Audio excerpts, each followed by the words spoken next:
Jokowi raja utang dan sembunyikan utang 921 triliun rupiah.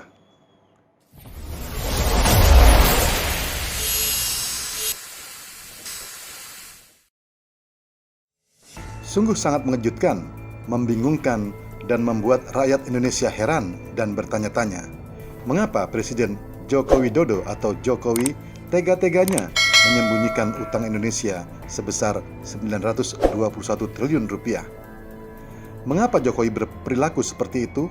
Ada apa rupanya? Untuk apa dan untuk siapa Jokowi melakukan hal yang tidak terpuji itu? Apa keuntungannya untuk Jokowi? Nah, terkait hal itu, ekonom senior Indef Profesor Didi J. Rahbini mengungkapkan bahwa utang negara Indonesia terus membengkak dan disembunyikan baik oleh pemerintah maupun oleh DPR RI. Hal itu diungkapkan Didi pada diskusi daring Pergerakan Indonesia Maju dengan tajuk Outlook 2021 National Economic Outlook yang dilansir dari hops.id jaringan suara.com Jumat 15 Januari 2021. Menurut Didi, utang yang terus membengkak dan disembunyikan nyaris tidak dipermasalahkan oleh Dewan Perwakilan Rakyat atau DPR, padahal jumlahnya sangat besar. Ini disembunyikan 921 triliun rupiah tidak dibahas di DPR, tetapi yang dibahas 446,3 triliun rupiah SBN atau surat berharga negara. Sedangkan yang 475,2 triliun rupiah untuk membayar jatuh tempo, kata Didi.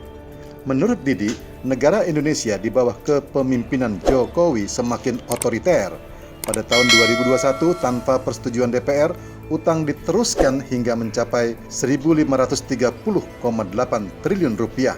Mengubah utang tidak ada woro-woro di DPR, kata Didi. Didi secara tidak langsung mengaku kecewa dengan capaian yang dilakukan oleh Presiden Jokowi di bidang ekonomi. Sebab sejak 2 tahun terakhir, utang negara terus mengalami pembengkakan. Itulah mengapa dia mengatakan pemerintah sedang berjalan ugal-ugalan. Didi mengatakan pemerintah ugal-ugalan. Sejak tahun 2019, zaman Jokowi utang itu terus bertumpuk-tumpuk, tidak pernah dikendalikan. Tentu saja apa yang dilakukan oleh pemerintah Jokowi adalah sesuatu yang tidak masuk akal. Karena itu, fakta-fakta yang mengejutkan, karena itu, fakta-fakta yang mengejutkan dan mengkhawatirkan itu, Didi tidak sungkan menyebut Jokowi sebagai raja utang. Bukan hanya itu, secara keseluruhan, pemerintahan yang saat ini menjabat layak juga disebut demikian.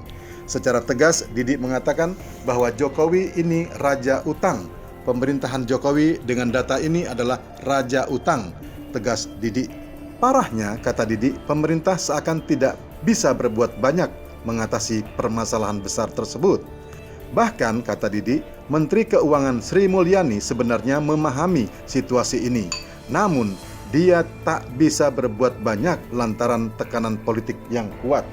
Didi mengatakan, Menteri Keuangan Sri Mulyani mengerti dan bukan tidak mengerti, tetapi dia tidak bisa apa-apa dengan tekanan politik.